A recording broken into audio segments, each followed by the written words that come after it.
গত দুদিন আগে আমাদের বাংলাদেশ সেনাবাহিনীর এমার্জেন্সি পদে একটা নোটিশ বের হয়েছে।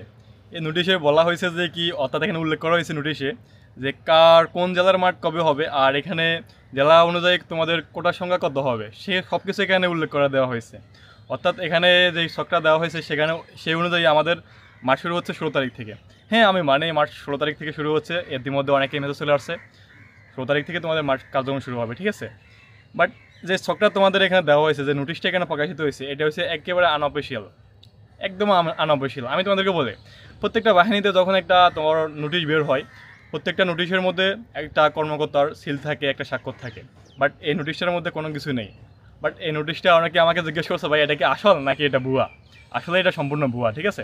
তোমাদের এই নোটিশ অনুযায়ী তোমাদের কোনো মাঠ কার্যক্রম হবে না। তোমাদের মাঠ অপেক্ষা করো, তোমাদের সব প্রত্যেকটা জেলার তোমাদের নির্ধারিত সময় তোমাদের মাঠে এসএমএস চলে আসবে, ঠিক আছে। সো আর এই নোটিশটার মধ্যে দেওয়া হয়েছে, প্রথমে দেওয়া হয়েছে কি জেলার নাম রাজেন্দ্রপুর সেনাবাহিনীতে এমার্জেন্সি সৈনিক 32 তারিখ, emergency centre and records Rajendrapur সেনানিবাস গাজীপুর। হ্যাঁ, এটা ঠিক আছে। আর জেলা ভিত্তিক আসন বরাদ্দ এমওডিসি প্রথমে দেওয়া হয়েছে কিশোরগঞ্জ জেলা, ময়মনসিংহ, নেত্রকোনা, শেরপুর, হবিগঞ্জ। এটা 16 তারিখের মাঠ, ঠিক আছে। আর এখানে বরাদ্দকৃত কোটার সংখ্যা কিশোরগঞ্জ থেকে 1 জন, ময়মনসিংহ থেকে 5 জন, নেত্রকোনা থেকে 2 জন, শেরপুর থেকে 5 জন, হবিগঞ্জ থেকে 3 জন, মোট 17 জন তোমাদের প্রথম দিন সিলেক্টেড করে থাকবে। হ্যাঁ, এটা ঠিক আছে যে বাংলাদেশ সেনাবাহিনীর এমার্জেন্সিতে লোক সংখ্যা কম নিয়ে থাকবে, জেলা কোটার সংখ্যা সীমিত। আর তাও বলে থাকি, তবে এটা সম্পূর্ণ একটা ভুয়া নিউজ। এটার মধ্যে কোনো কর্মকর্তা শিল স্বাক্ষর কিছু নেই, এটা একটা আনঅফিসিয়াল, এটা একটা ভুয়া নিউজ, ঠিক আছে। বাট তোমার টেনশন করার কোনো প্রয়োজন নাই, তোমাদের মাঠ কার্যক্রম শুরু হচ্ছে। অনেকের এসএমএস চলে আসছে, আর তোমাদের মানে সময় অনুযায়ী তোমাদের এসএমএস আসবে, ঠিক আছে।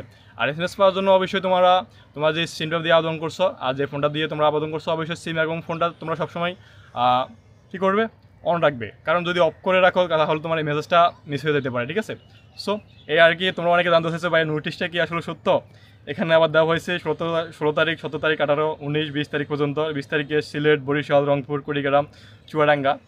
বাট অনেকে কুমিল্লা জেলার এখানে দিছে কি 18 তারিখে, বাট কুমিল্লা জেলার মাঠ হচ্ছে আমাদের 16 তারিখ বা 17 তারিখে, ঠিক আছে। সো এটা একটা ভুয়া নিউজ, আমি তোমাদেরকে আবার বলি। তোমাদের টেনশন করার কোনো প্রয়োজন নাই, তোমাদের এসএমএস আসবে যদি তোমাদের আবেদনপত্র যদি সঠিক থাকে, কোনো নির্মূল থাকে, ওকে। সো এই আর কি, ভালো থাকো সবাই।